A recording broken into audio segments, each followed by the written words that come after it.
আসসালামু আলাইকুম। আমি পলি। আমি এখন আপনাদের একটি গল্প পড়ে শোনাচ্ছি। গল্পের নাম জান্নাহ, লিখেছেন তাজরিয়ান খান তানভী।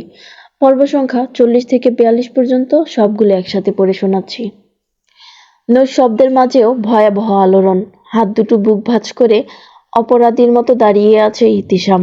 তার সামনেই চোয়াল শক্ত করে কপালে দীর্ঘ গম্ভীরতা টেনে রেখা টেনে স্থির শান্ত কিন্তু ভয়ঙ্কর আক্রোশ নিয়ে তাকিয়ে আছে সরফরাজ মাহমুদ। অত্যন্ত শান্ত হলেও তার কণ্ঠ বেখাপ্পা শোনালো। ইতিশাম, হোয়াটস রং উইথ ইউ? ইতিশাম মাথাটা হালকা উঁচু করে অনুযোগের স্বরে সংক্ষিপ্ত শব্দে বলল, সরি স্যার। হোয়াট? ইতিশাম অবনত মাথা উঁচু করে তাকালো। এসির হাওয়ায় শীতল রুমেও ইতিশামের গলা শুকিয়ে আসছে। ভালো ভ্যালভেল দৃষ্টিতে সরফরাজের টেবিলে থাকা পানির গ্লাসের দিকে তাকাতেই সরফরাজ দাঁত কিরমির করে বললেন, ড্রিঙ্ক ইট। ইতিশাম আনুগত্যের স্বরে বলল, থ্যাংক ইউ। ইতিশাম চেয়ার টেনে বসলো। দীর্ঘ 15 মিনিট সে এভাবেই দাঁড়িয়েছিল। পানিটা নিয়েই ঢকঢক করে পান করলো। একটু ধাতস্থ হয়ে সরফরাজের দিকে তাকাতেই কম্পিত হলো তার শরীর। সরফরাজ আহত বাঘের মতো তার দিকে চেয়ে আছে। ইতিশাম ফিকে গলায় বলল, আর একটু সময়ের প্রয়োজন আমার। সরফরাজ উত্তেজিত গলায় বললেন, সময়? আর কত সময়? গত 5 মাস ধরে তো সময় দিয়েই যাচ্ছি। ইতিশাম নির্বিকার গলায় বলল, সরি স্যার, আমার কারণে যা হচ্ছে তার জন্য আমি ক্ষমা প্রার্থী। আপনি তো শুনেছেন মিস রিজা ব্যানার্জির কেসটার কথা। সরফরাজ পাত্তাহীনভাবে বললেন, তো? ইতিশাম ধীর গলায় বলল, আই থিঙ্ক এই কেসটাও বাকি কেসগুলোর সাথে জড়িত। একই murder, weapon use weapon use করা হয়েছে, শুধু ডাম্প করার পদ্ধতি ডিফারেন্ট। সরফরাজ কৌতূহলী গলায় বললেন, কি বলতে চাচ্ছ তুমি? ইতিশাম নির্বিঘ্ন গলায় বলল, সবগুলো খুনি একজন করেছে, আর সে একা নয়। আই মিন খুনি একের অধিক। Are you serious? Yes sir. Sarfaraz মৌনতা অবলম্বন করলেন। তার চোখের সামনে তার মেয়ে সামিরার চেহারা ভেসে উঠল। খুন হওয়ার আগের দিন অনেক উৎফুল্ল ছিল সামিরা। বাবাকে কিছু বলতে চেয়েছিল, কিন্তু সরফরাজ তখন জরুরি কাজে আউট অফ টাউন থাকায় সামিরা সিদ্ধান্ত নেয় সরাসরি বাবাকে খুশির খবর দিবে। কিন্তু তার আগেই আর ভাবতে পারলেন না সরফরাজ। মেয়ের সেই লাশের কথা মনে পড়লে আজও তার বুক কেঁপে ওঠে। ইতিশামের দিকে গাঢ় দৃষ্টি নিয়ে বজ্রকঠোর হয়ে বললেন, only 15 days, I want result. Itisham প্রসন্ন হেসে আশ্বস্ত গলায় বলল, শিওর স্যার। চেয়ার ছেড়ে উঠে দাঁড়াতেই তীক্ষ্ণ গলায় শাসিয়ে ওঠে ইতিশামকে সরফরাজ। 15 দিনের বেশি একদিনও নয়। তুমি না পারলে আমি ক্রাইম ব্রাঞ্চকে এই কেস হ্যান্ড ওভার করবো, যা আমি আগেই করতে চেয়েছিলাম। শুধুমাত্র শারহান তোমার নাম রিকমেন্ড করেছিল বলে আমি কেসটা তোমাকে দিয়েছি। ভ্রু নাচায় ইতিশাম। তার দুই চোখের কোণে একটা সমান্তরাল রেখা ফুটে ওঠে, কিন্তু সে উদ্বিগ্ন নয়, সে আশ্বস্ত। শারহান তার নাম রিকমেন্ড করেছে, কোনো বড় কারণ তো আছেই।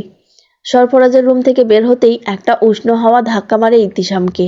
বিরক্তিতে তেতো হয় মুখটা। এই গ্রীষ্মকালকে একটা জবরদস্ত গালি দিতে ইচ্ছে হলো তার, কিন্তু মুহূর্তেই খেলে যায় তার মস্তিষ্কে একটা খেল। শারহান কি চায় সে? ইতিশাম ড্যাম শিওর এই খুনের সাথে কোথাও না কোথাও জড়িয়ে আছে শারহান, কিন্তু ইতিশাম দ্বিতীয়বার ভুল করতে চায় না। সে আগে শারহানের সাথে কথা বলতে চায়। নিজের একটা ভুল শারহানকে অন্ধকার গলিতে ছুঁড়ে ফেলেছে সে, আর সে ভুল করতে চায় না। এবার সে বন্ধুত্ব নেভাবে।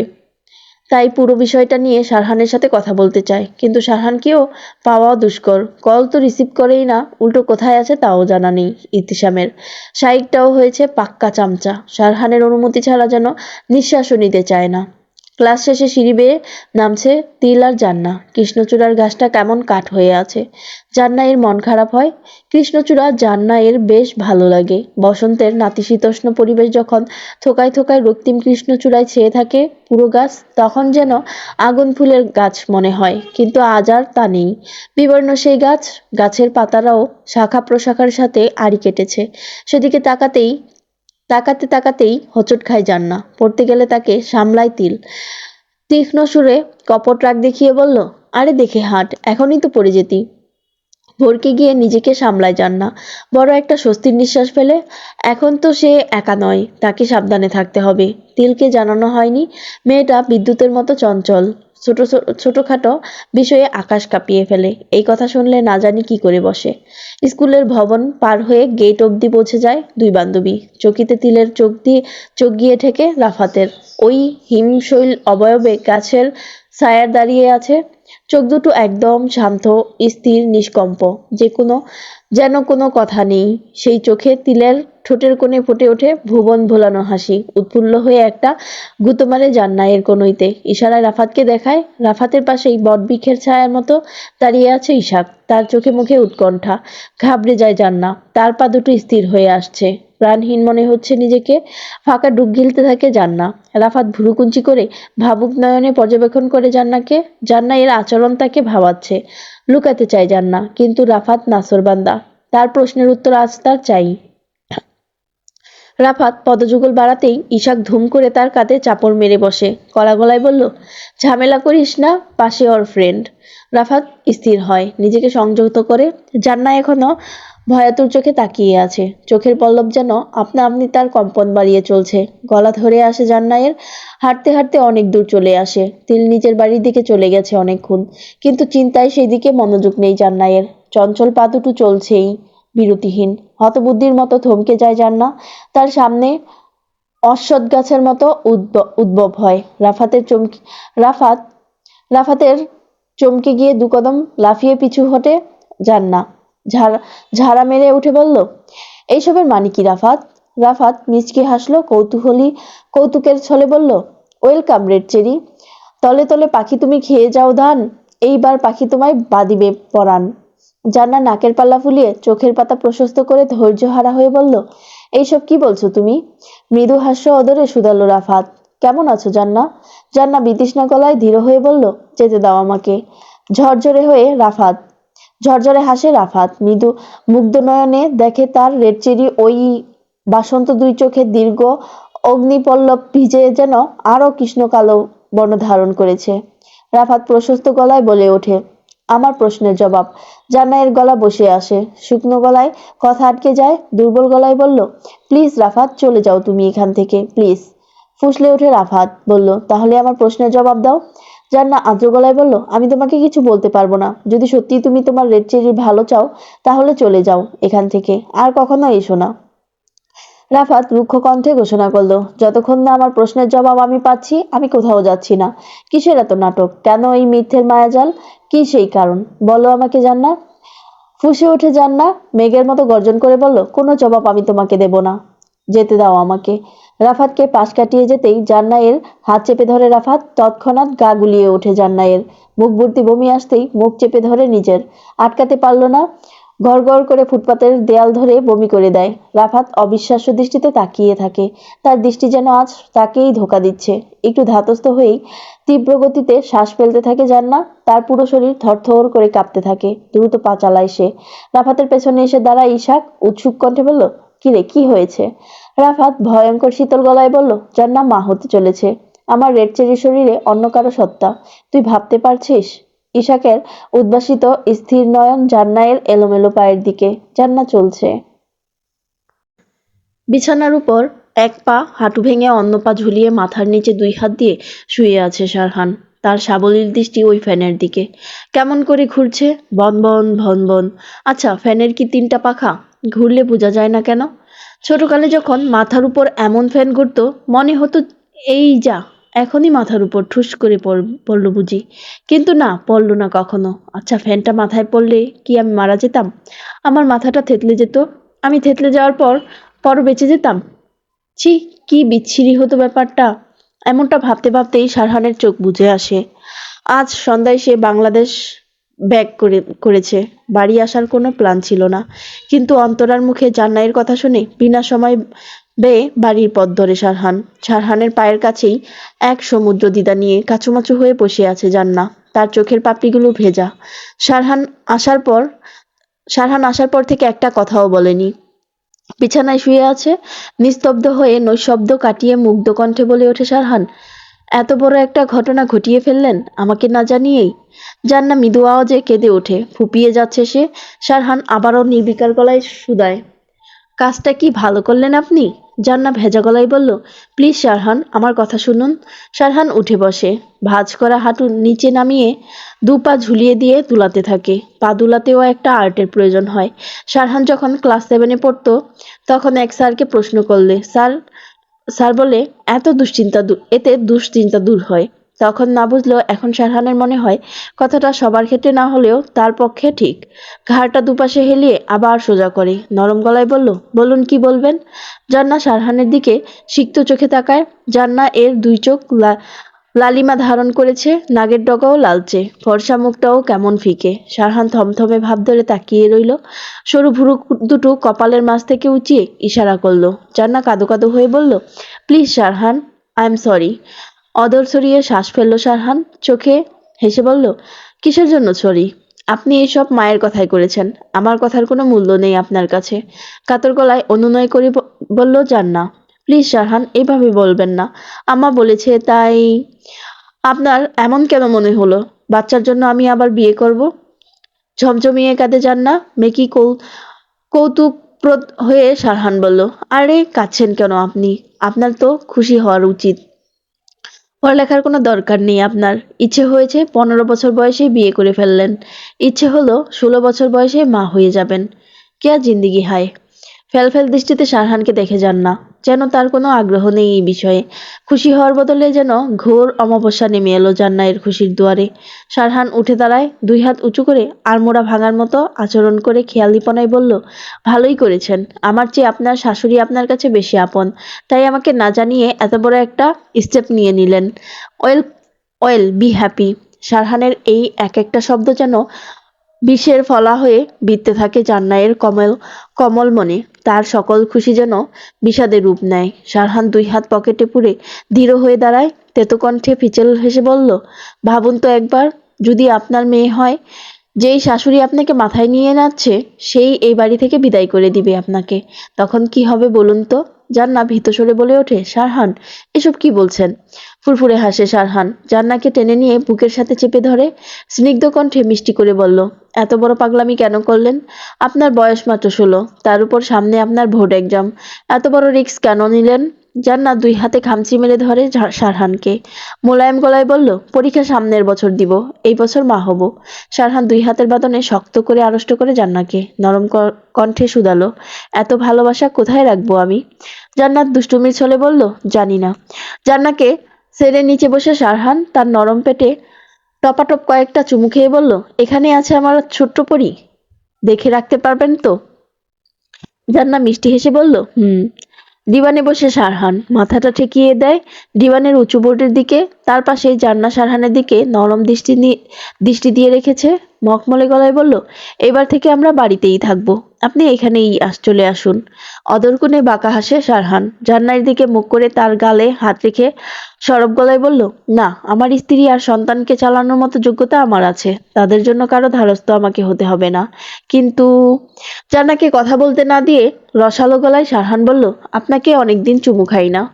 হতবুদ্ধি জান্নাত কিছু বুঝে ওঠার আগেই তার অদর পল্লব আঁকড়ে ধরে শারহান। মামা। তিতির বাচ্চা কণ্ঠে শারহানকে এক ধাক্কা মারে জান্নাত। লজ্জায় কুপোকাচ্ছে নিজের ঠোঁটে স্লাইড করে ফিচেল হাসে শারহান। তিতিকে কোলে টেনে নেয়, নম্র গলায় বলল, এখনো ঘুমাওনি কেন আমার প্রিন্সেস? তিতি আমোদে গলায় বলল, বাবু কোথায়? আলতো হাসে জান্নাত, তিতির গাল টিপে বলল, বাবু তো আল্লাহর কাছে। মুখটা চুপসে যায় তিতির, চোখ দুটো টিমটিম করে ঠোঁট গুজে করে বলল, আনো। শারহান তিতির গাল টেনে সরস গলায় বলল, আনবো তো আগে, আমার তিতি পাখি বড় হোক, বাবুকে কোলে নিতে হবে তো। আমি পড়ি। তাই নাকি? ওকে নিয়ে আসবো। ঘরে ঢুকেই চড়ুই পাখির মতো মাথা নাড়তে থাকে লুবনা। আজ সকালেই শারহানের ছোট চাচার বউ আর তার মেয়ে এসেছে। শারহানের ছোট চাচার 3 মেয়ে, বড় 2 মেয়ের বিয়ে হয়েছে। তারা তাদের স্বামীর সাথে, একজন দেশের বাইরে থাকে, আরেকজন গৃহস্থ পরিবারের বউ। শারহান বর্তমানে তাদের বংশের একমাত্র ছেলে। লুবনা এদিক ওদিক তাকায়, ঘরে কেউ নেই।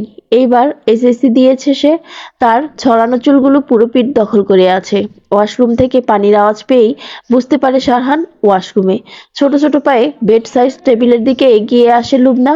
সেখানে একটা ফটো ফ্রেম, যেখানে শারহান আর জান্নাতের একটা বাঁধানো ছবি। ঠোঁট দুটো গুজ করে চোখ দুটো ক্ষীণ করে লুবনা, নাক কুঁচকে তীব্র আক্রোশ প্রকাশ করে শারহানের ওই হাস্যোজ্জ্বল মুখটার দিকে। মুখে চিবানো চুইংগামটা হাতে নিয়ে তার ছবিটায় থাকা শারহানের মিষ্টি মুখটার উপর সেটে দেয়। এক পৈশাসিক আনন্দ পায় লুবনা, ফিক করে হেসে চোখে টিপ্পনি কাটে। আচম্বিত হয় নিজের হাতের বলিষ্ঠ কোনো কিছুর চাপে। দুরু দুরু করতে থাকে লুবনার বুক। গলা শুকিয়ে কাট, তার হাত শক্ত করে ধরে আছে শারহান। পাতলা টি শার্টের সাথে ফোর কোয়ার্টার প্যান্ট পরা। চোখ দুটো বড় বড় করে ধমকে জিজ্ঞেস করে শারহান, কি করছিলি তুই? বুকটা কেঁপে ওঠে লুবনার। ছোটবেলা থেকেই শারহান আর লুবনার সাপে নেউলে সম্পর্ক। ছবিটা উল্টো করে টেবিলের উপর রাখে, হালকা চেপে দাঁড়ায় যেন তা শারহানের নজরে না আসে। শারহান আবারও ধমকে ওঠে, কথা বলছিস না কেন? লবণ, কি করছিলি এখানে? লুবনা ভীত গলায় কথা আটকে আটকে বলল, ওই কিছু না তো। শারহান সরু ভুরু জোড়া কুঞ্চি করে সন্দিহান চোখে তাকায়। অদর কুঞ্চি পেয়ে ধরে সন্দিগ্ন কণ্ঠে বলল, কিছুই করিসনি? লুবনা দ্বিধা ও ভয় নিয়ে মিনমিনে গলায় বলল, না। শারহান লুবনাকে হালকা টান দিয়ে সরিয়ে দেখে তার আর জান্নাতের ছবিটা উপুড় করা। ডান হাতে লুবনার হাত চেপে ধরাতে তাকে ডিঙ্গিয়ে বাঁ হাত দিয়ে ছবিটা সিধা করে দেখে লুবনার অকাজ। দমদমে গলায় বলে ওঠে শারহান, লবণের বাচ্চা, কি করেছিস এটা? লুবনার যেন শক্তি সঞ্চার হলো। খেমটি মেরে উঠে দম্ভ করে বলল, বেশ করেছি। তোমার মতো টারজানকে জান্নাতের মতো মিষ্টি মেয়ের সাথে একদম মানায় না, তাই ব্লাক করে দিলাম। না থাকবে বাঁশ, না থাকবে বাঁশুরি। কথা শেষ করে পাত্তাহীনভাবে নিজের ঠোঁট বাঁকায় লুবনা। শারহানের চোখ দিয়ে রক্ত আবার নির্গত হয়। হাতের চাপ বাড়াতেই আর্তনাদ করে ওঠে লুবনা, ও মা, আমার হাত! শারহান ফিচেল হেসে ধীর গলায় বলল, দেখ এইবার তোর কি অবস্থা করি। লুবনার বুঝতে দেরি হয় না, তার সাথে ভয়াবহ কিছু হতে চলেছে। শারহানের মস্তিষ্ক চলছে মিচকেগিরি। চুইংগামটা নিয়ে সোজা লুবনার চুলে লাগালো। শারহানের সাথে কখনো পারে না লুবনা, তবুও দুইজন যেন এক বনে বাস করা দুই ভাগ। একজন আরেকজনকে সহ্য করতে পারে না। শারহানকে পছন্দ হলেও তার কার্যকলাপে অতিষ্ঠ লুবনা। ছোটবেলা থেকেই লুবনাকে লবণ বানিয়ে ফেলা শারহান বাইরে এত মেয়ের সাথে সম্পর্ক রাখলেও কখনো ঘরের মেয়েদের দিকে তার দৃষ্টি ছিল না। যা ছিল অপরিমেয় মায়া আর ভালোবাসা। জান্না অন্তঃসত্ত্বা সেই খুশিতেই শারহানের চাচাকে আসতে বলা হয়, কিন্তু অজ্ঞাত কারণে তিনি আসেননি। কাঁদো কাঁদো হয়ে লুবনা বলল, শারহান ভাইয়া ছাড়ো, লাগছে আমার। শারহান ঝট করে ঠোঁট দুটো গোল করে কৃত্রিম বিস্ময় প্রকাশ করে বলল, ও লাগছে লবণের? তুমি আমাকে লবণ বলো কেন? শারহান বিনয়ী দৃষ্টিতে আপাদমস্তক দেখে লুবনাকে চিবুকের সাথে হাতের আঙ্গুল ঠেকিয়ে তর্জনী দিয়ে গালের মাঝে কয়েকটা টোকা মেরে কিছু ভাবার মতো অঙ্গভঙ্গি করে ফিচেল গলায় বলল, তোকে দেখে তো আমার মিষ্টির কথা একদম মনে পড়ে না, পাজি লবণাক্ত। শারহান তার গাল থেকে হাত সরিয়ে চুইংগাম নিয়ে যেই লুবনার মাথায় হাত দিবে, তখনই সেন্টার টেবিলে থাকা পানির জগ হাতে নিয়ে তা ঝপ করে পুরো ঢেলে দেয় শারহানের মাথায়। চমকে লাফিয়ে ওঠে শারহান। হাতের বাঁধন শিথিল হতেই ভোঁদৌড় লাগায় লুবনা। শারহান চেঁচিয়ে বলল, লবণাক্ত, একবার হাতের কাছে পেয়ে নেই তোকে। রান্নাঘরে ব্যস্ত জান্না, তার সাথে আছে নিধি, আর চোখে বারবার জান্নাকে দেখছে সে। জান্না বুঝতে পেরেও কোনো উচ্চবাক্য করল না। বাসায় মেহমান, অন্তরা মানা করার পরও শুধুমাত্র একটা আইটেম বানানোর অনুমতি পেয়েছে জান্না, গরুর মাংসের কালাভুনা। জান্না এর বাবা তাকে রান্না করে খাওয়াতো। এটা খুব ভালো রান্না করতে পারে সে। চুপি চুপি ভেঙে নিধি সশব্দে বলল, কথা বলবো তোমাকে? জান্না অস্পষ্ট আওয়াজে বলল, হু। সাবলীল গলায় প্রশ্ন ছুড়ে নিধি, রাফাতকে তুমি আগে থেকেই চিনো? চোখ বাঁকিয়ে তাকায় জান্না, তার চাহনি অদ্ভুত শান্ত। আলতো হেসে বলল, তোমার এমন মনে হলো কেন? ভ্রু নাচিয়ে দ্বিধান্বিত গলায় বলল নিধি, মনে হলো রাফাত যেভাবে। তড়িত বেগে বলে ওঠে জান্না, হ্যাঁ চিনি রাফাতকে, সে আমাদের স্কুলের খণ্ডকালীন শিক্ষক ছিল, আপাতত নেই, এর বেশি কিছু না। আশ্বস্ত হতে পারল না নিধি, ম্লান গলায় বলল, রাফাত ঢাকা চলে গেছে জানো তুমি? একটা বড় শ্বাস ফেলল জান্না। ত্রস্ত হয়ে রান্নাঘরে ঢুকে লুবনা ব্যথায় মুখ ফুলিয়ে বলল, দেখো তোমার ওই শয়তান টারজানটা আমার হাতের কি অবস্থা করছে। জান্না স্টোভটা নিভিয়ে লুবনার কাছে গিয়ে দেখে শারহান যেভাবে ধরেছিল জায়গাটা নীল হয়ে আছে। ব্যস্ত গলায় জান্না বলল, এইসব কি কি করে হলো লুবনা আপু? লুবনা তির্যক গলায় রাগ নিয়ে বলল, এই শয়তান শারহান করেছে। বিয়ে করলে কেন তুমি ওকে? শয়তানটা সারা জীবন আবিয়েতেই থাকতো, আবার বাবাও বানাচ্ছ। ছোট্ট শ্বাস ফেলে জান্না। বিয়ের সময় এসেছিল লুবনা।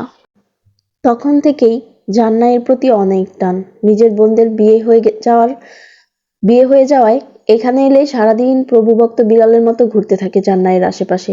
হয়তো শারহানকে অপছন্দ করে বলেই জান্নাকে এত অপছন্দ লুবনার। ঘরে এসে দেখে বিছানার উপর ভেজা টি-শার্টটা ছুঁড়ে ফেলে রেখেছে শারহান।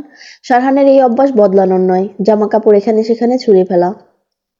বিছানার উপর থেকে টি-শার্টটা হাতে তুলে নিতে থমথমে গলায় প্রশ্ন করে জান্না, লুবনা আপুর সাথে এমন করলেন কেন?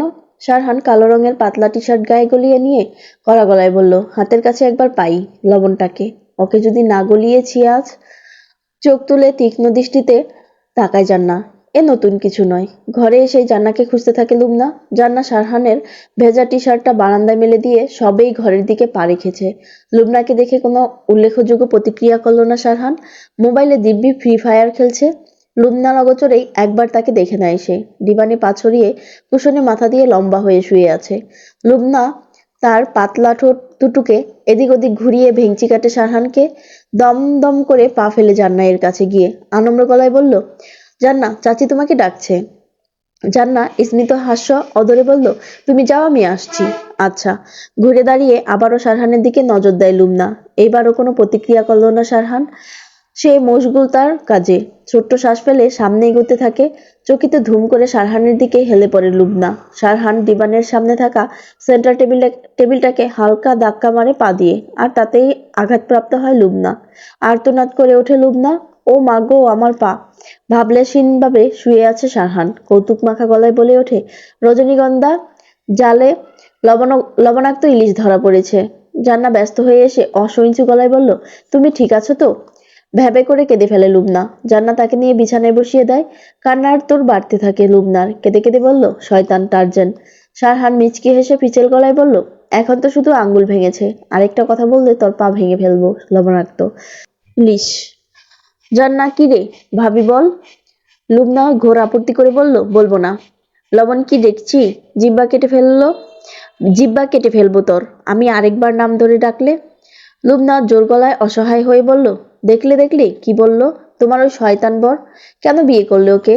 তুমি বিয়ে না করলে সারা জীবন আইবুড়ো থাকতো। শিক্ষা হতো ওই টারজানের। মুচকি হাসে জান্না। শারহান মাথাটা হালকা কাত করে মজার ছলে বলল, আমাকে তো কেউ বিয়ে করেছে, তোকে যে বিয়ে করবে তার জীবনটা নোনতা সমুদ্র বানিয়ে ফেলবি। লবণ কি বাচ্চি, বের হ আমার ঘর থেকে, শয়তান টারজান। উহু, কি অবস্থা করেছে আমার পায়ের। জান্না মৃদু গলায় পরম যত্নে বলল, তুমি বসো, আমি ড্রেসিং করে দিচ্ছি। দাও। বর পা কেটে দিয়েছে, এবার বউ চিকিৎসা করে দাও। শারহান স্বাভাবিক গলায় বলল, তাহলে আর ফিরি চিকিৎসা পাবি? আয় তোর পা ভেঙে দেই। লুবনা মেকি কান্না করে বলে ওঠে, দেখলে শয়তানটা কি বলছে। জান্না স্বাভাবিক গলায় বলল, শান্ত হও। জান্নার দিকে তীক্ষ্ণ দৃষ্টি নিয়ে বসে আছে শারহান। তার অদরে বাঁকা হাসি আর চোখে একরাশ প্রশ্ন উকিঝুঁকি দিচ্ছে। সোজা হয়ে বসে অত্যন্ত সাবলীল কিন্তু দৃঢ়চিত্তে প্রশ্ন ছুড়ে শারহান, আপনাকে দেখে কেরানির মেয়ে মনে হয় না, মনে হয় কোনো ডক্টরের মেয়ে। সবকিছুই যেন ছোটবেলা থেকে আপনাকে শিখিয়ে পড়িয়ে দিয়েছে। জান্না এর মধ্যে কোনো ভাবাবেশ হলো না। বারান্দার থাকা কিছু শুকনো কাপড় এনে তা ভাঁজ করতে করতে সরল গলায় নির্বিঘ্নে বলল, প্রাথমিক চিকিৎসা সবার জানা উচিত, তা ডক্টরের মেয়ে হোক আর কেরানির। শারহান প্রশ্রয়ের সুরে বলল, অয়েল সেট। আর আপনার ফোবিয়া? ভাঁজ করা কাপড়গুলো আলমারিতে গুছিয়ে রেখে সশব্দে বলল জান্না, প্রেগন্যান্সিতে ব্লিডিং এর ব্যাপার আছে, তাই আগে থেকেই ট্রিটমেন্ট নিচ্ছি। আপনি ইচ্ছে করলে শুভ্রা আপুকে জিজ্ঞেস করতে পারেন। শারহানের হাতে একটা প্রেসক্রিপশন ধরিয়ে দেয় জান্না। সদিগ্ধ দুই চোখ দিয়ে ভ্যাবলার মতো প্রেসক্রিপশন আদ্যপান্ত দেখছে শারহান। মিচকি হেসে সংযুক্তি করে বলল, অস্কার তো আপনাকেই দেওয়া উচিত রজনীগন্ধা। ফুলপ্রুফ প্ল্যান করেই নেমেছেন। আপনার বাবা না জানি আপনাকে কি খাইয়েছে। পায়ের আঙ্গুলের ব্যথায় খুঁড়িয়ে হাঁটছে লুবনা। তা দেখে হেঁটে কুটি জাবিন হেসে হেসে বলল, কি হলো লবণ আন্টি, মামা বুঝি তোমার আঙ্গুল ভেঙে দিল? লুবনা গর্জে উঠে বলল, এক থাপ্পড় মেরে দাঁত ফেলে দিব। লবণ কিরে? হা হা করে হেসে ওঠে জাবিন। ভাইয়ের সাথে দাঁড়িয়ে ঠোঁট ঠোঁটে হাত চেপে হাসে তিতি। পাশেই থমথমে মুখ নিয়ে দাঁড়ানো নিধি। জাবিন একগাল হেসে পিচেল গলায় বলল, মামার সাথে লাগতে গেলে কেন? জানো না তাকে ইটের টুকরা মারলে পুরো আস্ত ইট ছুঁড়ে মারবে তোমাকে। জাবিন। শুভ্রার ধমকানোতে ভ্রুতুটি করে জাবিন। উষ্ণ গলায় শুভ্রা আবার বলল, এইসব কি ধরনের কথাবার্তা বড়দের সাথে? জাবিন ভেংচি কেটে হেয়ালি গলায় বলল, আমি কি করলাম?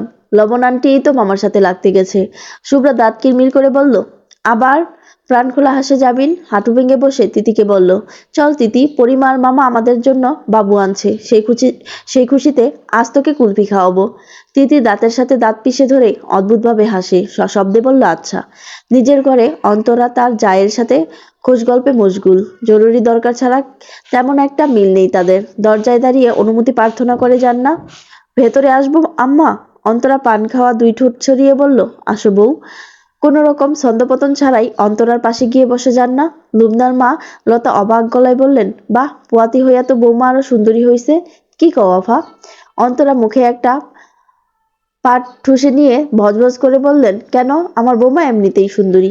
অন্তরার সাথে তাল মিলিয়ে লতা হেসে হেসে বললেন, কথা তো ঠিক আছে, কিন্তু বিয়ার সময় তো এই চিকুনা ছিল, এখন তো গায়ে গতরেও বড় হইছে, আর কি ভরসা হইছে দেখছো, চুলগুলানো মাশাল্লাহ।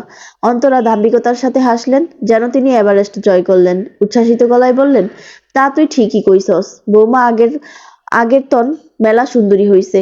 ছোট্ট দম ফেলে জান্না, এছাড়া কি আর কোনো কথা নেই? জান্না সংকীর্ণ গলায় বলল, আম্মা ডাকছেন আমাকে? অন্তরা মাথা নেড়ে বললেন, হয় ডাকছি তোমারে, তোমার কাকিমা তোমারে কিছু কইতে চায়। জান্না প্রশ্নবিদ্ধ চোখে তাকিয়ে লতাকে বলল, কিছু বলবেন কাকিমা? সরস হাসলেন লতা, ফিকে গলায় বললেন, তুমি কিছু মনে কইরো না বউ, তোমার চাচা আইতে পারে নাই, তার জরুরি কাম আছিল, তাই তোমার লাইগা কিছু পাঠাইছে সে। লতা জান্নার দিকে একজোড়া বালাই গিয়ে দেয়। বেশ পুরু আর ভারী মনে হলো জান্নাইয়ের কাছে। জান্না একটু অনেক বেশিই চমকালো। সারহান আর জান্নাইয়ের বিয়ের সময়ও তার কাকা শ্বশুর আসেনি, তবে গয়না তিনি ঠিকই পাঠিয়েছেন। আর আজও তাই হলো। লতা জান্নাইয়ের দুই হাতে বালা পরিয়ে বললেন, দেখো তো পছন্দ হয় কিনা। জান্না মিষ্টি হেসে আলতো গলায় বলল, পছন্দ হবে না কেন? জিনিস তো বড় কথা নয় কাকিমা, এর মধ্যে যে আপনাদের ভালোবাসা আর দোয়া আছে তা আমার জন্য বেশি গুরুত্বপূর্ণ। এই সব গয়না তো টাকা দিয়ে কত পাওয়া যায়, কিন্তু ভালোবাসা কি টাকার বিনিময়ে পাওয়া যায়? লতা দারুণভাবে হাসলেন, উচ্চ গলায় গদগদ হয়ে বললেন, একখান সোনার টুকরা নিয়ে আইসো গো আফা। অন্তরা গর্বিত হাসলেন। জান্নাকে এই বাড়ির বউ করে তিনি ভুল করেননি। এইবার তার ছেলে তার কাছে ফিরে আসলেই হয়। পাশাপাশি একে অপরের গা ঘেঁষে বসে আছে জান্না আর সারহান। মোবাইলে স্ক্রল করে একের পর এক বেবি স্যুট দেখে যাচ্ছে। ছেলে মেয়ে তফাৎ নেই, গভীর মনোযোগ সেই দিকে জান্নাইয়ের। সারহান পাশেই বসে আছে। জান্নাইয়ের শরীরে মিষ্টি সৌরভে গ্রানেন্দ্রিয় ঝাঁঝিয়ে ওঠে তার। জান্নাইয়ের কাঁধের দিকটা নাক ঘষতেই থাকে। পরম আবেশে জান্না বলল, এই ড্রেসটা দেখুন। সারহান মত্ত অন্য কাজে। বিরক্তিকর গলায় জান্না বলে ওঠে, দেখুন না। সারহান কিছু না শোনার মতো চমকে বলল, হো, কিছু বললেন? এটা দেখুন। দেখার দরকার নেই, আপনার যা যা পছন্দ হয় সিলেক্ট করুন। সারহানের কথায় কোনো প্রতিক্রিয়া না করে জান্না ব্যস্ত হলো দেখায়। হঠাৎ করে অত্যধিক উৎফুল্লতা নিয়ে উঠে দাঁড়ায় সারহান। হকচকিয়ে যায় জান্না। মুখভর্তি প্রাণ খোলা হেসে সারহান বলল, ভাবুন তো, বাবু আসলে কি হবে? ওকে প্রথম আমি কুলে নিব। উহু, আপনি? আরে দূর, একজন নিলেই হলো। ইস, কবে যে আসবে? ঝট করে উঠে সারহানকে জড়িয়ে ধরে জান্না। অদর সরিয়ে খোলা শ্বাস নেয় সারহান। দুই হাতে জান্নাকে নিজের সাথে জড়িয়ে ধরে আবেগী গলায় প্রশ্ন করে, কবে আসবে আমাদের পরী? জান্না গভীর আশ্লেষে সারহানের বক্ষস্থলে নাক ঘষে বিরক্তি করে বলল, যদি ছেলে হয়। সারহান হাতের বের শক্ত করে পিচেল গলায় বলল, তাহলে নেক্সট টাইম ট্রাই করব। দূর। একে অপরের সাথে মিশে বেশ কিছু সময় স্থির হয়ে থাকে জান্না আলগোছে তার অধরের স্পর্শ আঁকতে থাকে সারহানের বুকে। বাঁকা হেসে সারহানের বুকের মধ্যে ছোট্ট কামড় বসিয়ে দেয় জান্না। সারহান আরো চেপে ধরে জান্নাকে, ফিসফিসিয়ে বলল, বড্ড সাহস বেড়েছে আপনার। আপনার টাইম ভি আয়েগা আপনার টাইম ভি আয়েগা। সুদসহ আসল উঠিয়ে নিব। ঘরে ঢুকেই নিজের দুই চোখ হাত দিয়ে ডেকে ফেলে লুবনা। ব্যস্ত হয়ে বলল, আমি কিছু দেখিনি। সলজ্জ চোখ নিয়ে সারহানের কাছ থেকে সরে দাঁড়ায় জান্না। সারহান চোয়াল শক্ত করে তীর্যক গলায় বলল, ম্যানারলেস লবণ, কারো ঘরে ঢুকতে হলে পারমিশন নিতে হয়, জানিস না? লুবনা, শাহাদাত আর অনামিকা আঙ্গুলের ভাগ গলিয়ে তাদের দুজনকে দেখে চোখের উপর থেকে নিজের 2 হাত সরিয়ে নিজের রেফারেন্সে বলল, আমি কি জানি দুইজন যে দরজা খোলা রেখেই জড়াজড়ি শুরু করেছো? শারহান তিক্ত গলায় বলে ওঠে, লবণ কি বাচ্চি? রজনীগন্ধা, এই লবণাক্ত পচা ইলিশ যতদিন এখানে থাকবে ততদিন দরজা লক করে রাখবেন। ছি, গন্ধে আমি নিঃশ্বাস নিতে পারছি না। লুবনা ফুঁসলে উঠে বলল, জান্না, তুমি এই শারহান হনুমানের কথা একদম শুনবে না, জঙ্গলি টারজান। শারহান তেড়ে গিয়ে লুবনার চুল খাবলা মেরে ধরে গলা গলায় বলল, ভাবি বল। লুবনা চিৎকার দিয়ে বলে উঠে অস্বীকার করে। শারহান আরো জোরে টেনে ধরে চুল। লুবনা আর্তনাদ করে বলল, আহ ছাড়ো শারহান ভাইয়া, চুল ছিঁড়ে গেল আমার। আল্লাহ! জান্না হতভম্ব হয়ে যায় শারহানের এমন কাণ্ডে। লোকটা কিসব আচরণ করে। লুবনার চোখে পানি জমে গেছে। কেঁদে দেয় লুবনা। জান্না ঝাড়া মেরে শারহানের হাত ছাড়িয়ে দেয়। কপট রাগী গলায় বলল, সারুন, কি করছেন? শারহানের কোনো মায়া হলো না। ডিবানে গিয়ে হাত পা ছড়িয়ে বসলো। বার কয়েক লুবনার দিকে তাকিয়ে দেখেই ফোপাচ্ছে লুবনা। শারহান কৌতুকপ্রদ হয়ে বলল, রজনীগন্ধা, তিতির জন্য আনা চকলেটটা লবণের মুখে দিয়ে দিন। এমনভাবে কাছে যেন ওর চকলেট কেউ নিয়েছে। ঢং। ঝর্ণা কোনো কথার তোয়াক্কা না করে শারহানের কাছে এসে তার ঝাঁকড়া চুলগুলো এক মন নিয়েই একটা টান দেয়। ভরকে যায় শারহান। নাকের ডগায় বিরক্তি নিয়ে বলল, এটা কি হলো? ঝর্ণা ফিচেল হেসে ছোট্ট করে বলল, tit for tat. This this is not right Rajnigandha. কেন রাইট নয় কেন? এখন দেখুন কেমন লাগে। আমার বিড়াল আমারই বলে মেও। জান্নাত চোখ ছোট ছোট করে নাক কুচকে বলল, আই এম নট বিড়াল। শারহান সশব্দে ঘোষণা করে, বিল্লি। তাদের দুজনের কথা কাটাকাটিতে কান্না থামে লুবনার। জান্না আর চোখে শারহানকে ইশারা করে বোঝানোর চেষ্টা করে লুবনার জন্যই এসব করা। জান্না মিষ্টি হেসে লুবনার দিকে তাকিয়ে মৃদু গলায় জিজ্ঞেস করে, তুমি কি কিছু বলতে এসেছিলে? লুবনা 2 হাত দিয়ে চোখের পানি মুছে নাক টানতে টানতে ধরা গলায় বলল, চাচা তোমাকে খেতে ডাকছে। থামে লুবনা। শারহানের দিকে রোষভরা চোখে তাকিয়ে হিনহিনে গলায় বলল, এই হনুমানটাকে নিয়ে আসবে না, এটাকে ঘরে আটকে আসবে। তবে রে লবণাক্ত। শারহান ডিভান থেকে উঠে আসার আগেই হাওয়ায় মিলিয়ে যায় লুবনা। খিলখিল করে হেসে ওঠে জান্না। তার হাসিতে মুচকি হাসে শারহান। এই ছিল জান্না এর 40 থেকে 42 পর্যন্ত সবগুলো পর্ব একসাথে।